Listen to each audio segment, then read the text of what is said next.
Assalamualaikum dan selamat sejahtera semua. Untuk kuliah pada kali ini, kita masuk bab 3 chapter 3, Electro-Pneumatics Circuit Design. Mereka bentuk litar elektroneumatik. Jadi daripada perkataan ini elektroneumatik ini, kita sebenarnya boleh asingkan elektro dan juga pneumatik. Jadi perkataan elektroneumatik ni hasil daripada gabungan elektrik, elektronik dan juga pneumatics. Jadi secara ringkasnya apa yang boleh kita faham, perbezaan di antara pneumatik dan juga elektroneumatik adalah kalau pneumatik sistemnya hanya melibatkan udara termampat, tetapi untuk elektroneumatik apabila ditambah perkataan elektro, tentulah ada penambahan kepada sistem ini, iaitu sistem elektroneumatik juga melibatkan sistem elektrik. Okay, jadi untuk elektroneumatik sebenarnya ia adalah gabungan sistem elektrik, elektronik dan juga sistem pneumatik lah.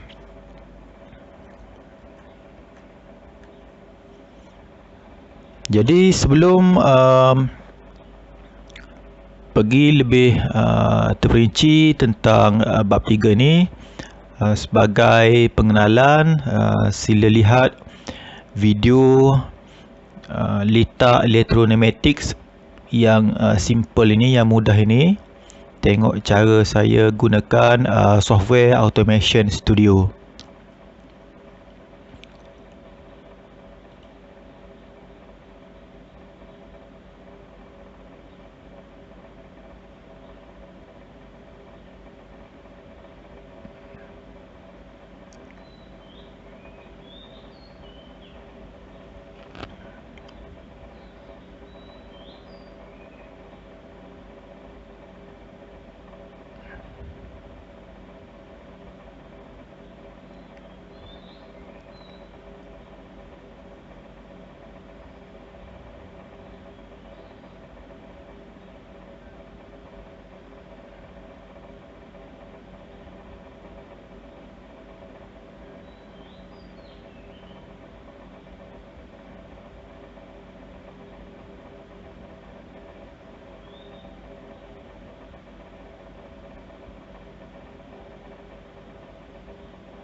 Daripada apa yang telah saya design ini adalah gambar rajah litar pneumatik.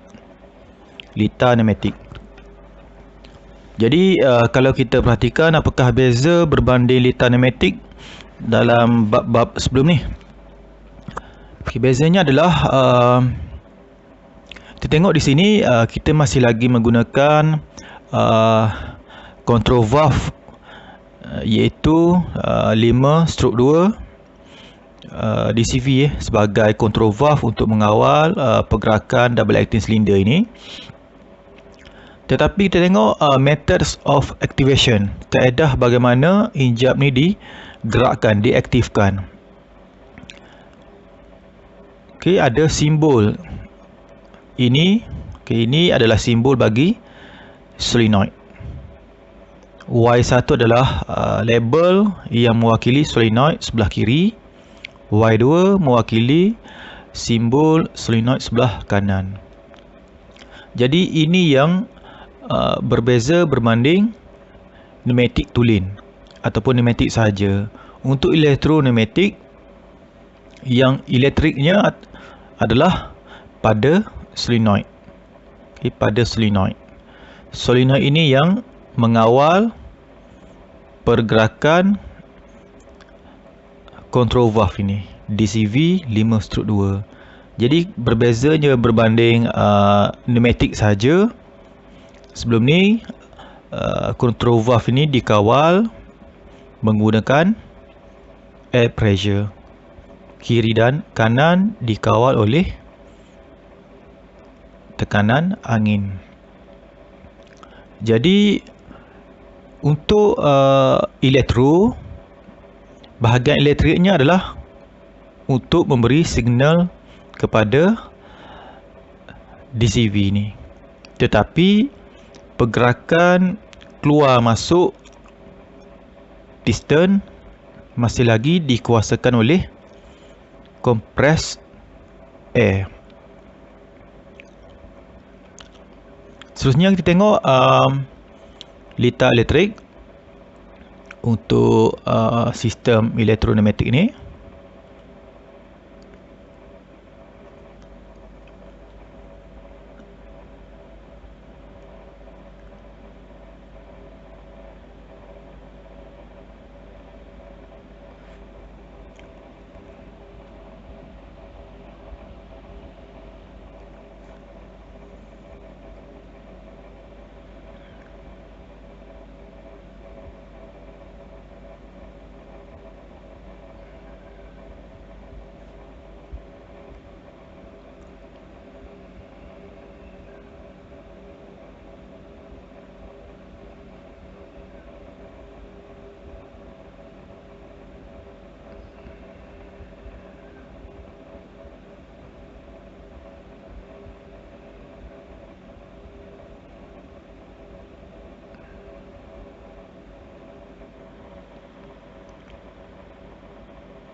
Untuk elektroneumatik, litar yang terlibat adalah litar pneumatik, pneumatic circuit dan electrical circuit ataupun electrical diagram. Jadi daripada nama sistem ni sendiri, elektroneumatik, jadi mestilah ada dua litar. Satu litar elektrik, satu litar pneumatik. Jadi untuk elektroneumatik mesti disertai dengan electrical circuit. Okey, mesti. Sebab apa? Sebab kalau kita tengok di sini tiada switch pun sebenarnya. Untuk litar pneumatik tak ada switch di sini. Okay, jadi switchnya berada pada litar elektrik ataupun gambar rajah electrical dia. Jadi simbol ini mewakili electrical switch. Okay, yang ni switch push button, sama seperti pneumatik. Untuk elektrik pun ada push button. Okay, push button normally open ataupun singkatannya NO, normally open. Labelnya S1. Setiap komponen kena label sebab dia nak selari dengan pneumatic circuit. Kalau tak, software ni tak boleh baca lah. Jadi setiap komponen mesti labelkan. Okay, pada litar pneumatik, simbol bagi solenoid begini. Okey, Y1. Tapi untuk electrical circuit, simbol bagi solenoid valve, okey, Y1 adalah begini. Okey, petak, dan ini solenoid, ini simbol bagi solenoid petak ni, dan di sebelah ni simbol bagi valve. Okey, solenoid valve.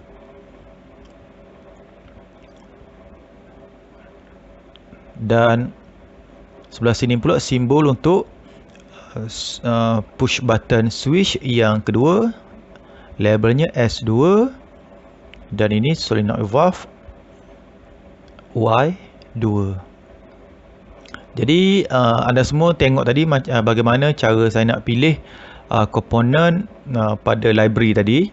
Kalau anda nak cuba sendiri, boleh berpandukan apa yang saya buat tadi lah. Okay, kalau anda pilih komponen lain, mungkin litar ni tak betul. Jadi sumber kuasa bagi sistem elektrik adalah DC. Okay, direct current 24 volt.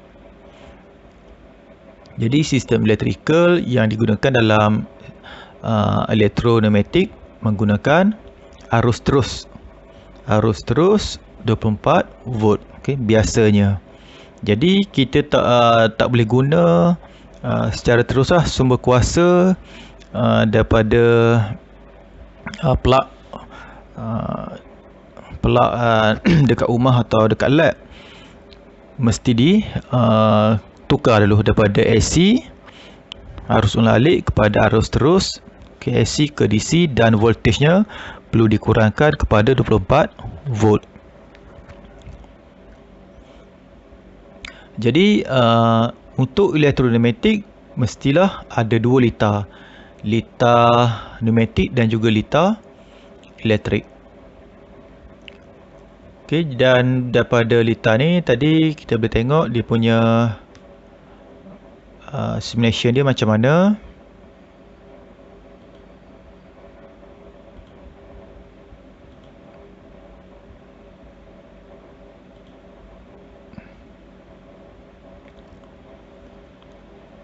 Okey, tekan S1 silinder extend, tekan S2 silinder retract.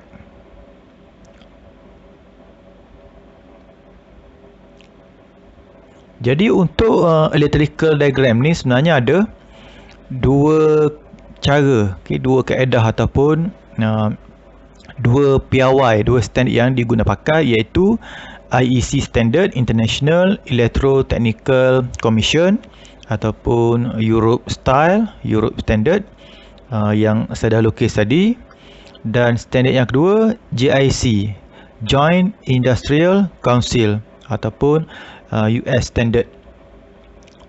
Kita tengok bagaimana cara electrical diagram apabila kita menggunakan US standard ataupun JIC standard.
Okay, jadi ini adalah electrical diagram untuk US standard ataupun GIC standard, yang mana ianya juga dikenali sebagai ladder diagram.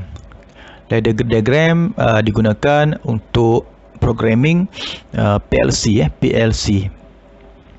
Jadi untuk keseluruhan bab 3 ni saya akan guna IAC standard lah, sebab untuk US standard ni sebenarnya dia lebih kepada kita gunakan apabila kita nak buat programming bagi PLC.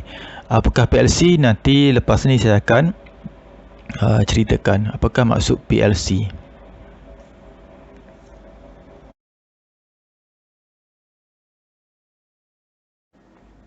Jadi tadi kita telah pun melihat dua standard bagi electrical diagram, iaitu Europe dan juga US. Di sini terdapat lihat perbezaan yang ketara dari segi konfigurasi di antara dua standard ini, di mana untuk Europe standard susunan komponennya secara melintang, manakala US standard susunan komponennya secara menegak. Simbol bagi komponennya juga berbeza. Simbol bagi Swiss bagi Europe begini, dia punya simbol Swiss, manakala bagi US lain, betul-betul lain dia punya simbol Swiss. Simbol solenoid juga berbeza. Jadi untuk pembelajaran kita ni, kita hanya menggunakan Europe standard bagi electrical circuit, manakala untuk electrical circuit US standard ni dia lebih kepada tujuan programming bagi PLC. Jadi untuk yang ni saya tidak akan tunjuk lah, untuk electrical diagram US standard.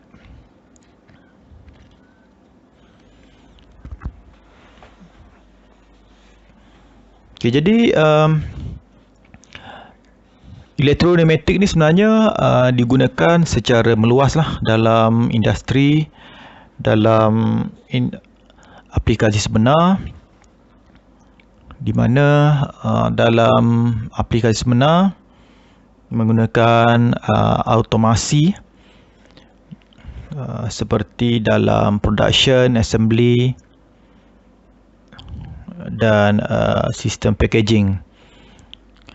Automasi di sini bermaksud sistem operasi ataupun pengawalan adalah secara automatik.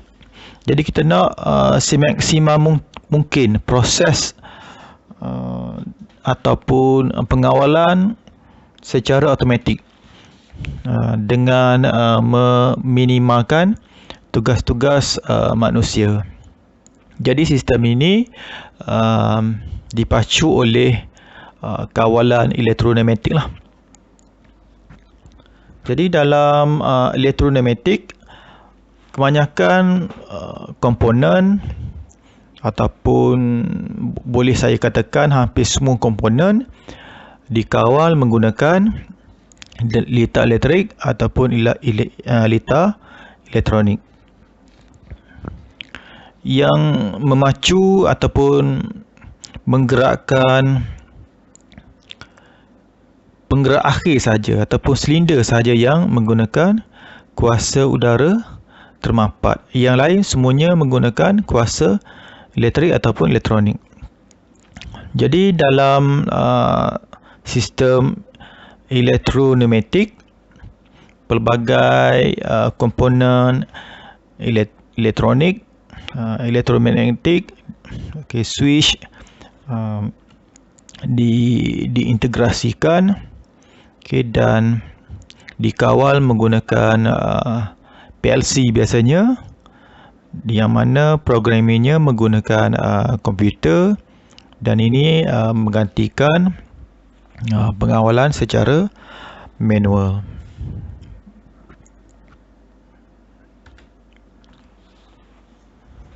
Jadi sistem elektroneumatik ni sebenarnya adalah integrasi ataupun gabungan dua litar kawalan, iaitu litar pneumatik yang menggunakan air pressure sebagai sumber kuasa dan litar elektrik yang menggunakan arus elektrik sebagai punca kuasa. Jadi kalau kita lihat di sini, untuk elektroneumatik yang lebih mustaq adalah electrical circuit. Sebab apa kita perlu ada litar elektrik? Sebab pada litar pneumatik ni sebenarnya tak ada apa sangat pun. Hanya ada silinder, solenoid valve 5/2, simbol exhaust dan juga simbol air supply lah. Jadi tak ada apa sangat pun sebenarnya. Yang lebih penting adalah electrical circuit. Sebab kawalan dan simulasinya adalah pada electrical circuit ini. Pada electrical circuit ini ada switch, relay, limit switch, sensor yang bertujuan untuk kawalan sistem yang kita ingini.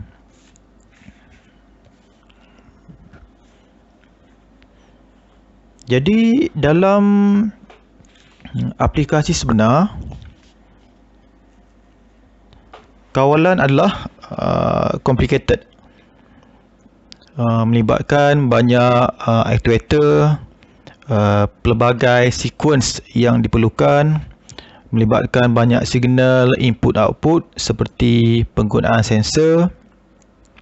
Jadi kita boleh integrasikan komponen-komponen berikut tadi dalam sistem elektroneumatik dan dikawal pula oleh PLC.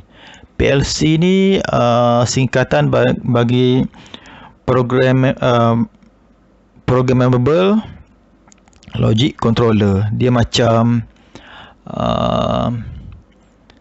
otak lah. Okey, otak pada sistem. Dia yang berfikir. Kalau dalam kereta macam ECU lah. ECU yang mengawal sistem enjin kereta. Jadi dalam sistem elektroneumatik, PLC yang mengawal sistem elektroneumatik. Jadi dengan menggunakan sistem elektroneumatik ini, kawalan sistem kita boleh ubah dengan mudahlah dengan mengubah-ubah programming pada PLC. Okay, ini berbeza berbanding sistem pneumatik biasa. Dalam sistem pneumatik biasa, tak banyak komponen pun yang terlibat sebenarnya untuk kita kawal. Yang kita ada biasanya push button, limit switch yang biasa tu, yang roller tu, lepas tu end valve, O valve, dan kita juga ada pressure sequence valve, time delay valve. Itu sajalah yang kita ada. Jadi aspek pengawalan adalah terbatas dan rumitlah untuk kita ubah-ubah. Kita kena buka pasang komponen yang mana ianya melibatkan penyambungan banyak hose, banyak tube dan nampak berserabut lah, nampak berselirat. Jadi sebenarnya dalam sistem elektroneumatik ni, gabungan relay, sensor, limit switch, solenoid valve, okay, gabungan kesemua elemen komponen ni boleh dikendalikan kawalannya menggunakan PLC, Programmable Logic Controller. Okay, singkatan bagi PLC, kawalan logik yang boleh diprogramkan. Dan ini menyumbang kepada automation dalam industri sebenarlah, di mana dengan menggunakan sistem elektroneumatik ini, ianya mampu menguruskan sistem yang lebih rumit, yang lebih kompleks. Sebagai contoh, kawalan silinder yang banyak, kawalan penggerak yang banyak, dan ianya juga mampu menjalankan pelbagai tugas multitasking seperti mengawal turutan, mengawal time delay, dan juga boleh menentukan logik, N dan O sebagai contoh. Dan penggunaan elektromagnetik juga adalah fleksibel. Fleksibel maksudnya di sini kawalannya adalah mudah. Kawalan bagi sistem ni adalah mudah dengan mengawal ataupun dengan mengubah programming pada PLC.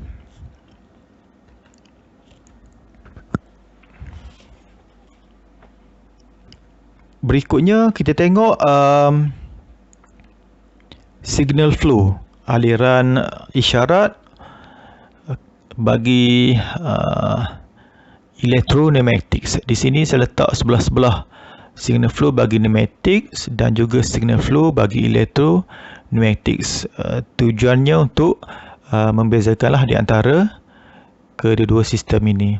Jadi kalau kita tengok untuk pneumatik sebelum ini, bagaimana signal flow-nya, bermula daripada energy supply, bekalan tenaga. Tenaga yang diperlukan hanyalah udara termampat. Jadi sumber udara termampat daripada elemen berikutlah. Ada kompresor, reservoir dan sebagainya. Signal tersebut pergi kepada bahagian signal input. Elemen yang terlibat adalah push button, limit switch. Seterusnya signal pergi kepada bahagian pemprosesan, processing. Ini adalah elemen-elemen yang terlibat. Dan akhir sekali pergi kepada signal output dan command execution. Jadi kita tengok di sini signal yang terlibat hanyalah compress air daripada awal sampailah penggerak. Apabila kita bandingkan dengan signal flow bagi electroneumatic, daripada awal, daripada peringkat pertama, signal yang terlibat hanyalah adalah electric current, arus elektrik. Pada peringkat awal ni compressed air tidak terlibat lagi pada stage yang awal-awal. Signal input, push button, sama seperti pneumatics, ada push button juga, tetapi ini pneumatic push button, yang ini electrical push button. Lain-lain elemen untuk signal input ada control switch, limit switch, dan sebagainya. Untuk signal processing ada relay, PLC dan contactor. Ini semua saya akan terangkan nanti. Untuk signal seterusnya, signal tadi, electric current tadi akan pergi pada signal output.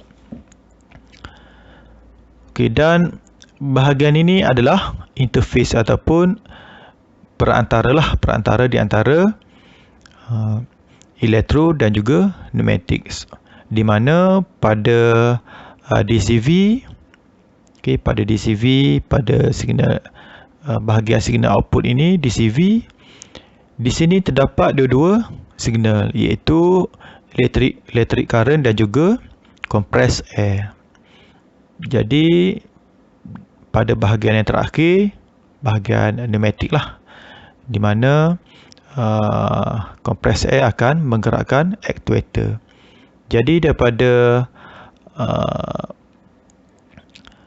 bawah ini, sampai ke signal output, electrical signal, daripada signal output ke actuator, pneumatic power section.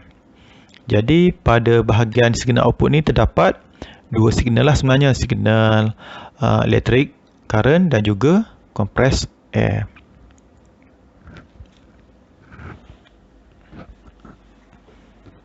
Jadi untuk electropneumatics,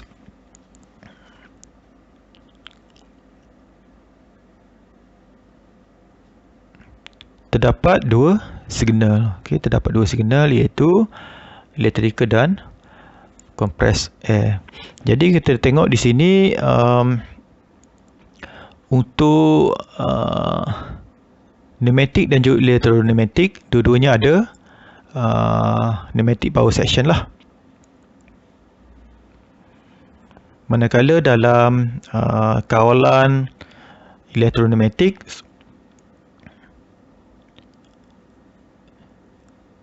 bahagian kawalan isyarat dilakukan oleh electrical component lah, seperti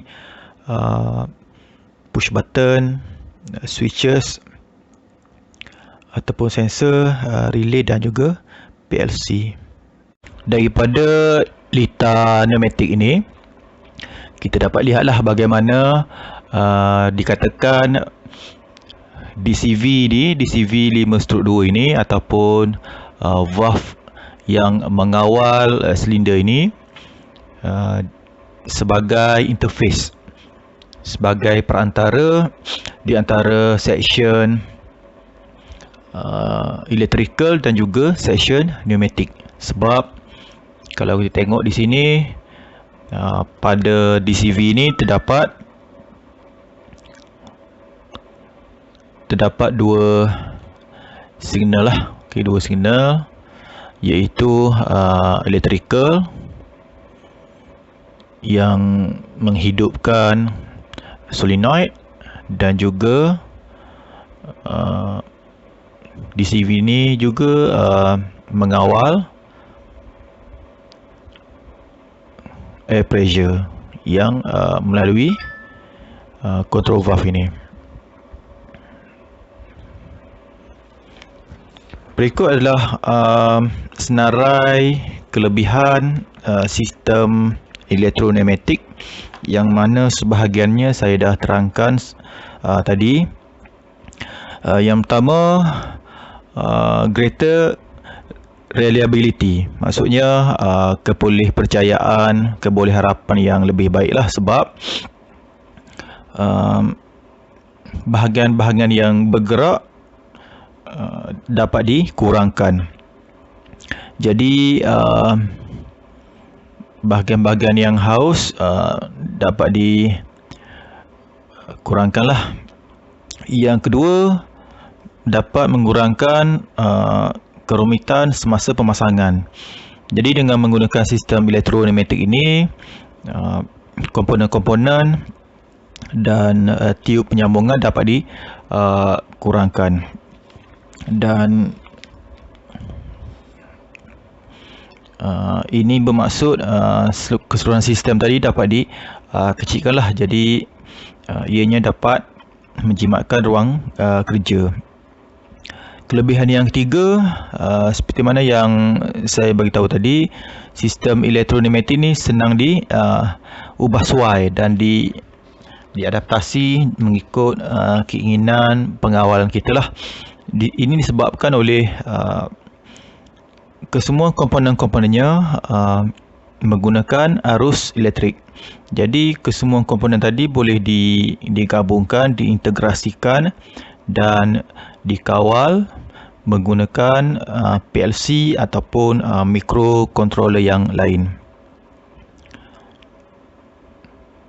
Yang keempat, mudah untuk dikendalikan. Dan untuk kelebihan yang kelima, secure mounting, pemasangan yang lebih selamat lah. Ini disebabkan apabila hos-hos penyambungan diganti dengan electrical wire, pemasangannya lebih selamat Ini disebabkan oleh kalau kita gunakan banyak pemasangan hose di antara komponen-komponen, pemasangan ini boleh tercabut dan boleh bocor berbanding dengan pemasangan wire elektrik.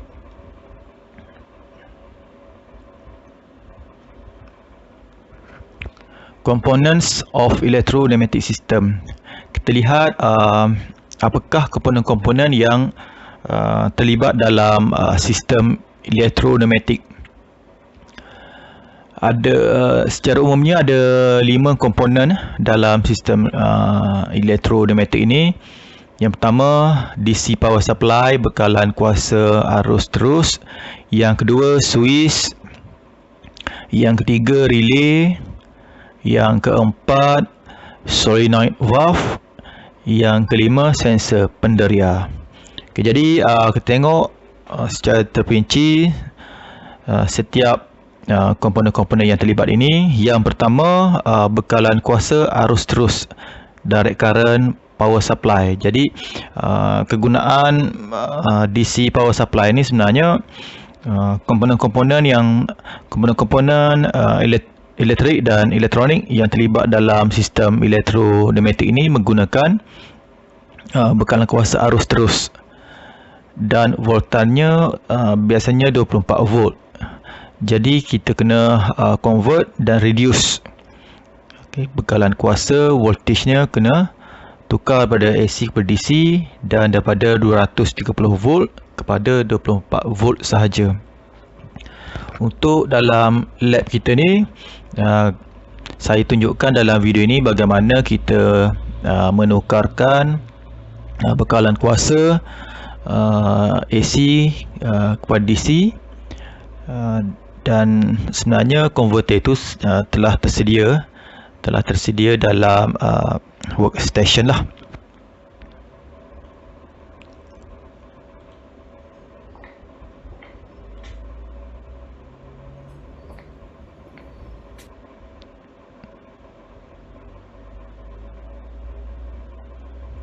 Saya ambil kabel dalam almari ni.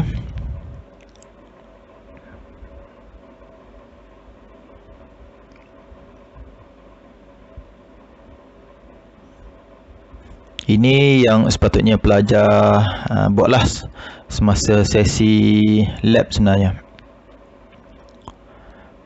Sambungkan pada plug dekat dinding lab ini, dan hujung kabel ini sambung pada AC-DC converter lah yang telah pun tersedia di dalam workstation.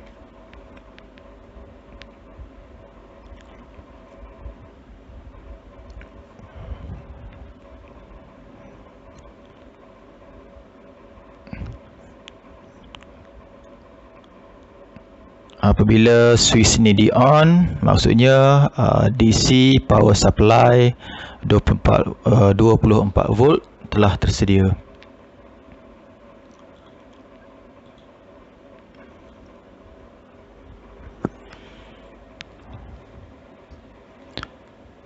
Seterusnya, komponen kedua, switch. Okay, untuk sistem elektrik pun ada push button switch, sama seperti pneumatik pun ada push button switch juga. Jadi push button switch ni kita aktifkan, kita aktifkan secara manual. Maksudnya kita yang aktifkannya, kita yang tekan butang itu untuk menyambung atau memutuskan arus elektrik dalam litar kawalan. Push button ada dua jenis, iaitu momentary push button ataupun maintain contact or detain push button. Momentary ni maksudnya kita tekan, switch on, kita lepas, kita release push button, switch off. Dan jenis yang kedua ni jenis maintain contact ataupun detain push button. Kita tekan push button, kita lepaskan, switch tetap on. Okey, kita tekan off, barulah switch off.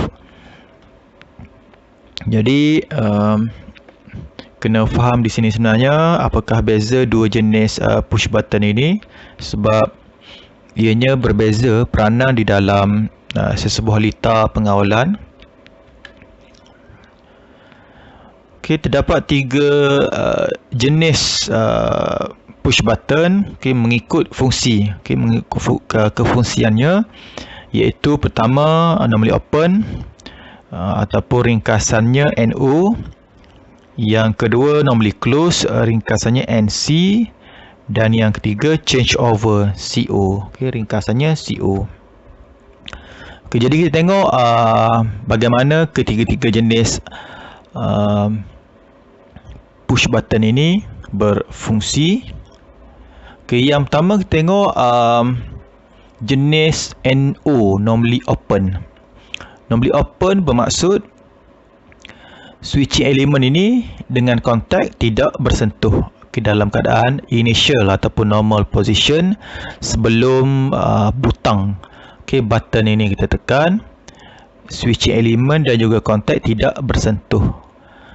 Ianya diwakili oleh simbol ini. Ini simbol switch yang dalam keadaan initialnya normally open. Maksudnya litar tidak bersambung. Apabila kita menekan butang, okey, kita tekan push button, switching element dan juga kontak ini bersentuh, maksudnya litar akan bersambung. Litar akan bersambung dan arus boleh mengalir. Ini dalam actuated position, maksudnya selepas kita tekan push button. Dan apabila kita lepaskan butang, spring akan menolak kembali switching element ni seperti initial position tadi, maka arus elektrik diputuskan. Untuk jenis yang kedua, normally close, singkatannya NC. Untuk NC, initial positionnya ataupun normal position, switching element dan kontak telah bersentuh. Maksudnya litar dah lengkap ataupun litar dah bersambung. Initial position ataupun normal position. Ianya diwakili oleh simbol ini, NC. Normally close, kita tengok litarnya telah bersambung, telah lengkap. Apabila kita tekan butang, push button ditekan, ini terpanggil actuated position. Bermaksud kita memutuskan litar. Kita tengok kontak dan juga switching element ini telah terputus. Jadi dalam kes ni, litar terbuka. Okey, litar terbuka selepas butang ditekan. Jenis yang ketiga, change over. Okey, change over ni bermaksud gabungan di antara normally open dan normally close dalam suatu switch. Okey, jadi kita tengok di sini normal positionnya ada dua litar di sini. Satu litar tertutup, satu litar lagi terbuka. Okey, tidak bersambung. Jadi di sini ada satu kontak dan ada dua switching element lah. Jadi apabila kita tekan push button, litar yang tertutup tadi akan terbuka dan litar yang terbuka akan tertutup.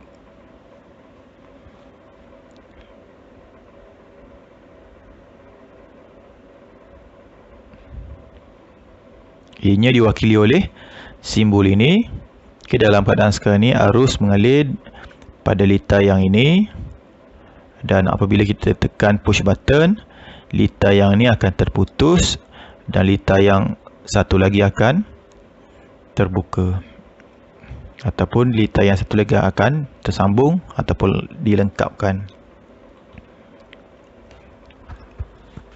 Okay, the change over contact combines the function of the normally open and normally close.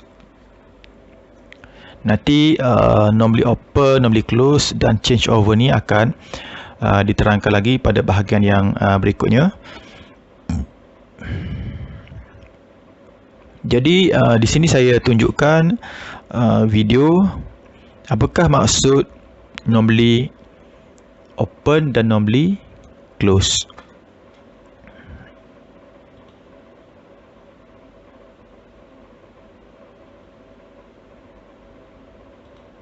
Okay, ini normally close.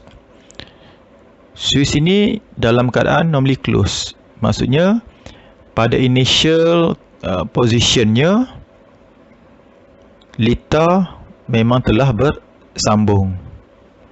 Okay, litar dah bersambung. Maksudnya solenoid ini telah di on, maka silinder extend.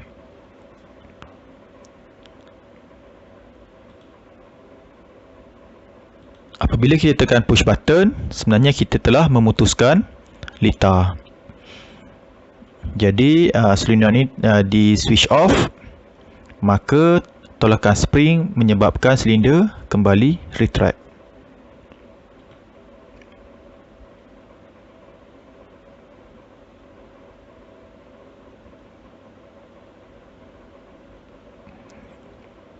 Okay, ini kalau kita perhatikan normally close dan normally open bagi electrical berbeza berbanding normally open, normally close bagi pneumatic. Okey, kalau dalam pneumatic normally open bermaksud air pressure boleh lalu, sedangkan normally open dalam litar elektrik arus elektrik tidak boleh mengalir, diputuskan. Untuk normally close litar elektrik bermaksud arus boleh mengalir ataupun litar dilengkapkan, litar yang ditutupkan, bersambung. Tetapi untuk pneumatic normally close bermaksud air pressure disekat, dihalang, tidak boleh mengalir. Jadi di sini kena fahamlah, jangan keliru di antara electrical dan pneumatic dari segi normally close dan juga normally open. Kalau tadi kita lihat bagaimana push button jenis momentary berfungsi untuk normally close, normally open dan juga change over. Sekarang kita tengok detent switch. Okay, di mana untuk detent switch ini tidak seperti push button tadi. Kalau push button tadi kalau kita switch on, kita tekan push button, litar akan bersambung, arus dapat mengalir. Tapi apabila kita lepaskan push button, litar akan terputus. Sebaliknya bagi detent switch, position yang kita pilih akan kekal walaupun kita lepaskan switch, dan position yang baru berlaku apabila kita kembali menekan switch. Okay, switch ini dikenali sebagai detent switch ataupun latching switch. Sebagai contoh, kalau kita tengok dalam rajah ini, kalau kita on switch bermaksud kita sambungkan litar daripada 3 ke 4. Apabila kita lepaskan switch, kedudukan ini kekal, iaitu arus daripada 3 boleh mengalir ke 4. Kalau kita nak putuskan litar, nak switch off circuit, kita kena tekan lagi sekali switch pada kedudukan switch off, dan kedudukan itu kekal walaupun kita lepaskan switch. Jadi detent switch ni sebenarnya memang kita gunalah dalam kehidupan seharian kita. Contohnya switch lampu, switch kipas. Katalah untuk lampu kita tekan switch lampu menyala. Apabila kita biarkan switch tersebut, lampu kekal menyala lah. Dan kalau kita nak padamkan lampu, kita kena tekan lagi sekali switch pada kedudukan switch off. Sama juga seperti kipas, kita tekan switch, kipas akan berpusing dan kekal berpusing walaupun kita lepaskan switch.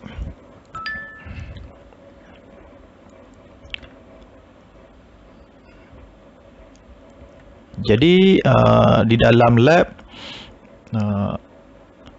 kita ada switch block, di mana di dalam satu switch block ni dia gabung sekali dua momentary switch dan satu detent switch. Untuk detent switch pun ada normally open dan juga normally close. Kalau kita tengok pada switch block ini ada 3 set switch, 2 switch push button dan 1 switch detent switch. Dan di sini digabung antara normally open dan normally close bagi setiap switch.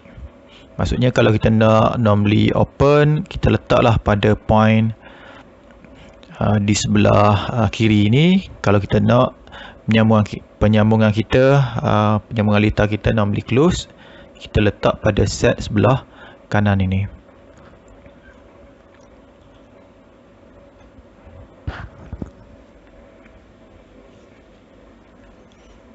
Sesungguhnya pada bahagian 3.1.2 saya akan terangkan tentang relay. Bagaimanakah construction binaan sesebuah relay, bagaimanakah relay berfungsi dan apakah kepentingan relay dalam sistem elektroneumatik. Tetapi sebelum saya cerita tentang relay, adalah penting bagi kita untuk mengetahui bagaimanakah binaan sebuah solenoid, apakah solenoid dan bagaimanakah solenoid berfungsi. Sebab binaan sebuah relay dan juga solenoid valve asasnya adalah sebuah solenoid di dalamnya. Jadi kita kena faham dulu apakah maksud solenoid, bagaimanakah solenoid dibina, bagaimanakah solenoid berfungsi. Jadi solenoid ini sebenarnya adalah suatu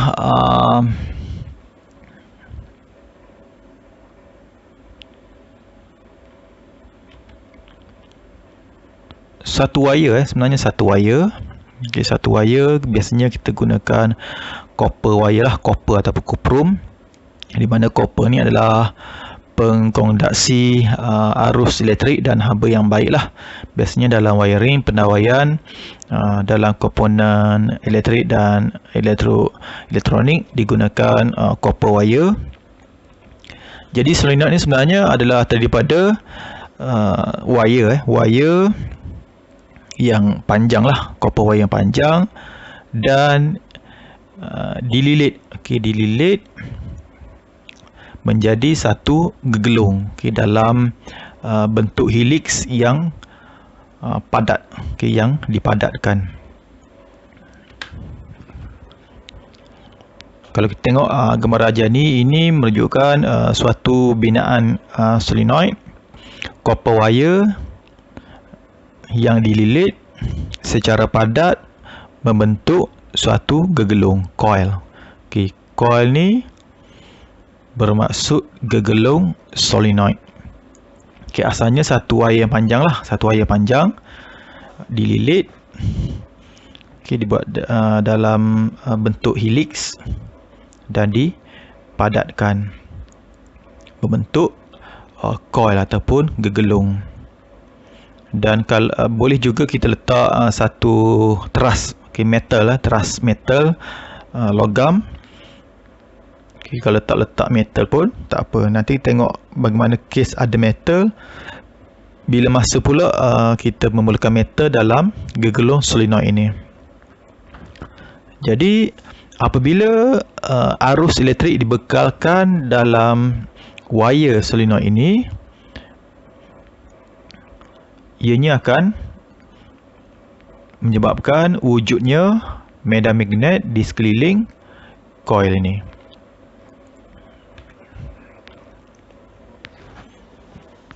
Rajah ini bagaimana diberi gambaran wujudnya medan magnet di sekeliling coil. Dan bagaimana kita boleh menentukan kutub bagi medan magnet ini. Di sekeliling coil ini akan wujud medan magnet. Apabila arus elektrik dibekalkan pada coil, jadi wujud medan magnet di sekeliling solenoid ini. Dan bagaimana cara nak tentukan kutub utara atau selatan pada hujung solenoid ini, tak perlulah saya cerita terperinci di sini. Itu dah masuk bahagian elektrikal lah. Dia ada petua-petua dia bagaimana kita nak tentukan kutub utara ataupun kutub selatan. Jadi di sini kita boleh katakan bahawa apabila arus mengalir dalam solenoid, seolah-olah solenoid ini menjadi magnet. Menjadi magnet. Solenoid ini dimagnetkan sebab di sekeliling solenoid ini wujud medan magnet yang boleh menarik atau menolak bahan logam. Jadi video yang saya sediakan ini menceritakan dengan terperinci bagaimanakah kita boleh bina sendiri solenoid, dan kita boleh lihat bagaimanakah solenoid ini berfungsi. The moving needle in this compass reveals the presence of a magnetic field. Well-designed coils can produce powerful magnetic fields.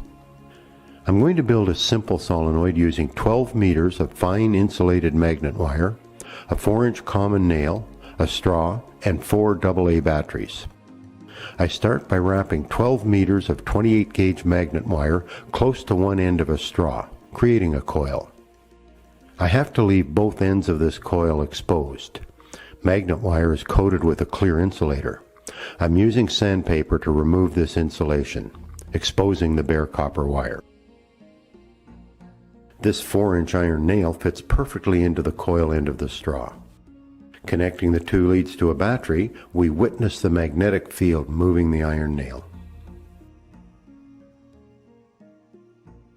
Here I've mounted the straw vertically, with the nail extending from the bottom. I'm using 4 AA batteries to energize the coil. Making the final connection, the coil is energized and the magnetic field lifts the nail. Break the circuit and the nail drops.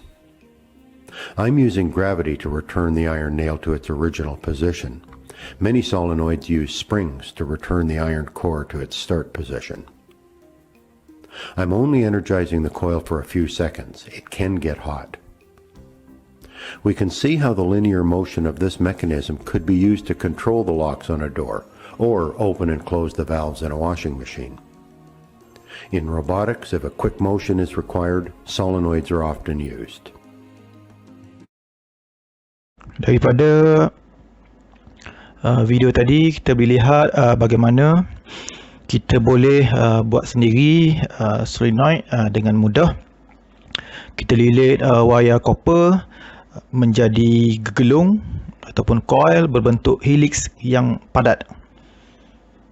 Kenapa kita perlu bentuk helix yang padat. Ini adalah untuk menghasilkan medan magnet yang kuat lah.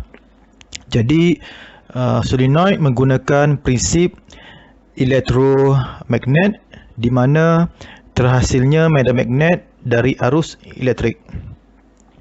Jadi dalam video tadi dapat dilihat paku besi ditarik oleh solenoid disebabkan daya magnet yang terhasil apabila solenoid dibekalkan kuasa dari bateri. Dapat disimpulkan bahawa solenoid merupakan satu alat elektromagnet yang dapat tukar tenaga elektrik kepada pergerakan mekanikal yang linear. Tadi kita boleh lihatlah paku besi ditarik ke atas apabila solenoid dibekalkan kuasa elektrik. Apabila bekalan kuasa diputuskan, medan magnet akan lenyap dan paku besi jatuh ke bawah disebabkan oleh tarikan graviti. Jadi nanti dalam penerangan tentang relay nanti akan diterangkan lagi sekali tentang solenoid ini. Mungkin yang itu lebih detail. Disebabkan sifat solenoid ini yang boleh menukarkan tenaga elektrik kepada pergerakan mekanikal. Jadi ianya pentinglah dalam aplikasi switching seperti relay dan solenoid valve. Bahagian yang bergerak tadi, bahagian yang bergerak hasil daripada tindakan solenoid tadi, kita panggil armature. Terdapat dua jenis armature, iaitu jenis rod atau pelangga yang terdapat dalam binaan solenoid valve dan armature jenis arm, lengan, yang terdapat dalam binaan relay. The armature that is movable can be a rod or a metallic arm. A plunger solenoid contains a movable iron rod that is inserted into a coiled cylinder. The rod is connected to a plate with two contacts. With the aid of a spring, the contacts are normally open.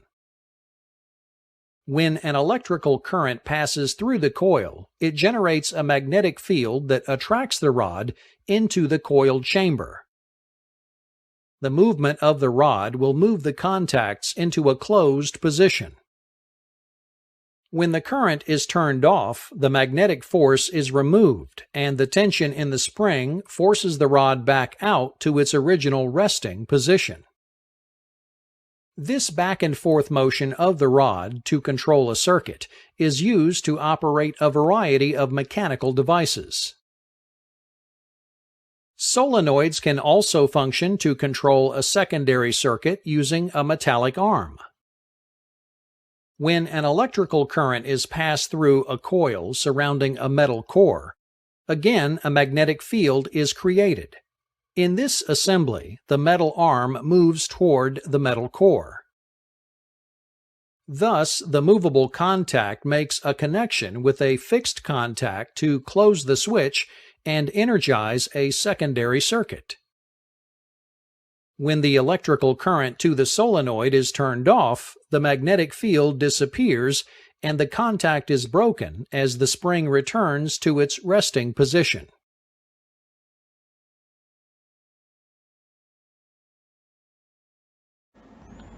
Jadi kita tengok dalam video tadi, untuk armature jenis arm ini terdapat metal core. Kita tadi disebut metal core di dalam coil ini, di mana untuk armature jenis pelangga, metal core ni tak adalah sebab pelanja akan atau rod tadi akan keluar masuk dalam coil. Tetapi untuk armature jenis arm terdapat metal core di dalam coil. Jadi fungsi metal core tadi, teras logam tadi, ianya akan dimagnetkan apabila arus elektrik dibekalkan pada solenoid. Jadi wujud medan magnet di sekeliling solenoid. Jadi disebabkan metal core ni terdapat di dalam ataupun diletakkan di dalam coil, maka metal core ni akan dimagnetkan. Jadi apabila metal core ini dimagnetkan, metal core ini boleh menarik arm ni lah, armature jenis arm ni akan ditarik sebab metal core tadi telah pun dimagnetkan. Jadi ianya bertindak seolah-olah seperti magnet yang boleh menarik arm. Sebaliknya apabila arus elektrik diputuskan daripada coil, maka medan magnet akan lenyap. Jadi sifat magnet bagi core tadi akan juga hilang. Dan seterusnya tarikan arm akan dilepaskan, maka arm tadi akan ditolak ke atas disebabkan oleh tindakan daya spring.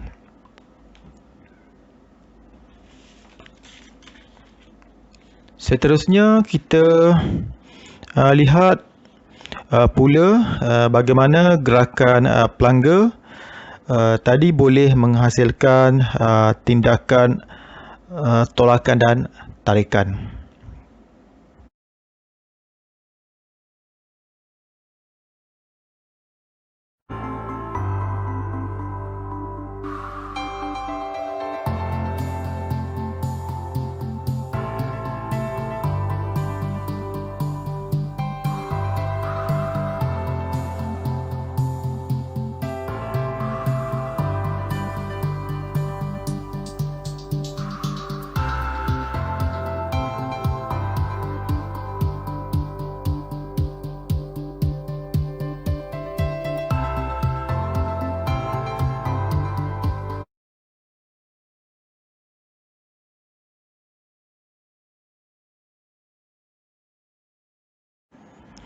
Setelah kita memahami tentang solenoid tadi, sekarang kita tengok bagaimanakah solenoid valve berfungsi.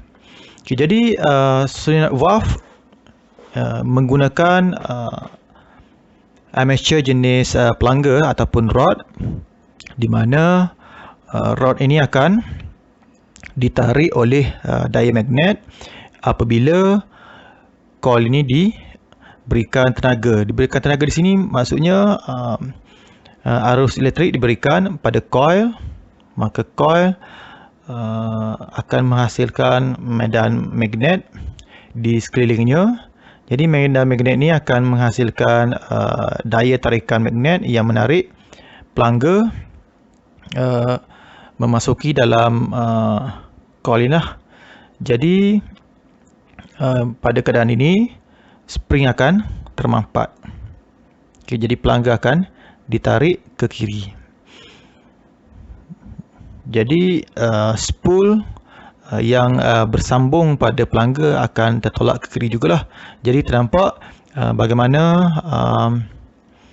pergerakan spool ni akan mengubah laluan compressed air.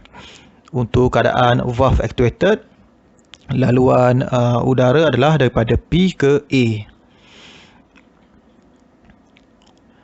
Sebaliknya apabila bekalan arus elektrik diputuskan pada coil, maka medan magnet akan lenyap, tarikan ke atas pelangga juga akan hilang. Jadi pelangga akan ditolak kembali ke kedudukan asal oleh tolakan spring yang termampat tadi. Dan apabila pelangga kembali ke kedudukan asal, laluan udara akan berubahlah. Kalau tadi pada P ke A, untuk valve kembali ke normal position, laluan udara adalah daripada P ke B. Jadi untuk video ini kita lihat bagaimana cara solenoid valve berfungsi seperti mana yang saya terangkan tadi.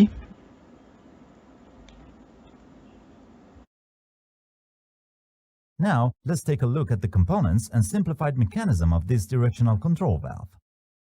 This is the body or housing of the control valve, inside of which there are the paths that air flows through them. The holes you see here are called ports.